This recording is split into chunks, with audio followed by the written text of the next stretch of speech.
Well, do you have pine trees that look like this? Well, many people across the state of Oklahoma are starting to see this show up in their landscapes. And joining us today is Miss Janette Jacobs, who is a plant pathologist here at Oklahoma State University. And Janette, you're also coordinator of our diagnostic lab. Yes. We want to welcome Janette to Oklahoma Gardening, and many of you have seen Janette on the show before. Janette, these symptoms are quite drastic, aren't they? Yes, they are. They're really characteristic of this disease problem. So it's a disease problem. Many times we've talked to people and other professionals who have told us that some of it has to do with environmental conditions as far as killing pine trees. What was that initially? In part, that is true in that we have had conditions that have stressed pines. However, that is not responsible for all the symptoms.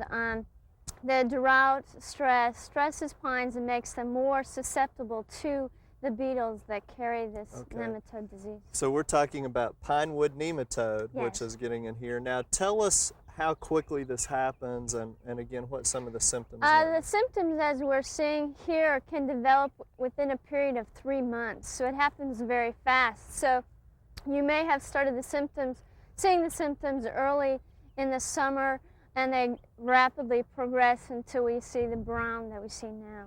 So if it's drought or some of the other problems, it usually is a little bit longer for some of that to show up, and this is pretty fast comparatively speaking. Okay.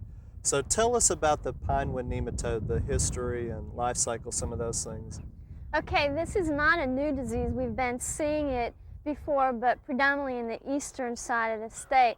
However, this year the disease has spread to as far west as Oklahoma City. And the disease, the nematodes are spread by beetles that feed in healthy trees, and so they carry the beetles to the trees. Okay. And then the nematode gets inside the wood, and it's just plugging it up then. It plugs, yes, the resin canals of the tree up. So they're not getting any moisture or nutrients and just... They dry up. Okay. What pine trees are more susceptible?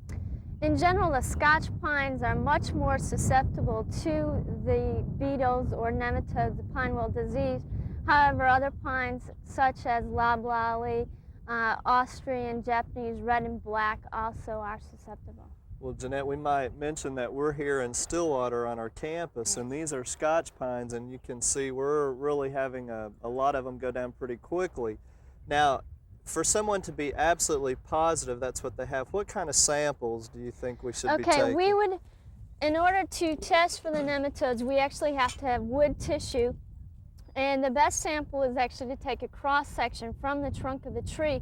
But if you're not able to do that, you can take a section from a large branch that is near the trunk, and we will be able to detect the nematodes in that. Some people have access to like a core, which you can take a core sample from the trunk of the tree, but we cannot get the nematodes out of needles or bark, so that's not a good sample. Right. So even, we talked about just using an axe and cutting sections out even. Right, you can take an axe and cut a wedge out of the trunk of the tree. That would be fine. Once you get these into the lab, what kind of a process are you using to really identify? Basically what we would do is cut up the wood and take pieces, soak it in water, and that method allows the nematodes to swim out of the wood tissue, and then we use a microscope to identify the nematodes. Okay.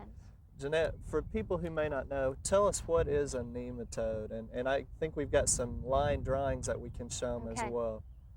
Nematodes are basically microscopic worm-like aquatic animals, and so they're very small. Normally people think of them associated with roots of plants and not the upper portion. And in the soil most of the time. Right, in the soil, right. So this is a unique nematode. Okay.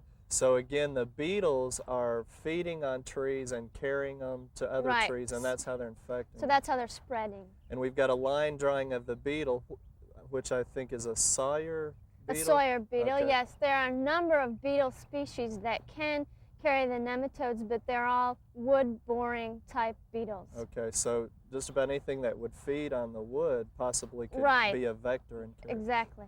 Well, now that we know about what maybe the disease is and how it's spread. What happens once we're identifying it as a... Once you know you have the disease in a pine, there's not, as far as chemical control, there's no chemical available.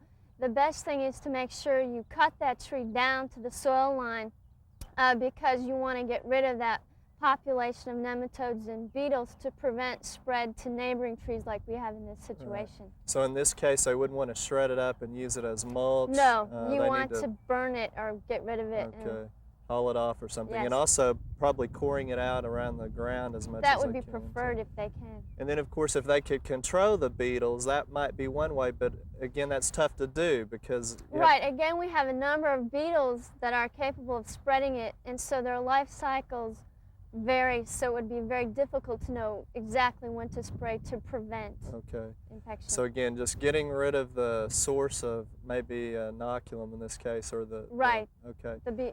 Now, what would happen as far as encouraging people to send in a sample? Do they go through their county extension office? They can go through their county extension office. If they're in Stillwater, they can bring them directly to the lab since it's quite a large sample. Right. And what kind of information do you need on that sample when they submit it? Okay, what we would like to see is the type of pine tree it is, when they started seeing the symptoms, what type of symptoms they're seeing, the age of the pine, and their name and address. Okay, well Janette, you've given us a lot of great information, and hopefully you'll be on top of things and out and inspecting, and this again is a new thing over towards our part of the state, so you want to make sure you keep your eyes out. And again, contact your county extension office if you have further questions. We hope you've enjoyed this classic from the Oklahoma Gardening Vault. Remember, even though these tips and techniques are timeless, there's always something new to learn in the world of gardening. By subscribing to both Oklahoma Gardening and OK Gardening Classics, you'll have access to a wealth of gardening knowledge, both classic and contemporary.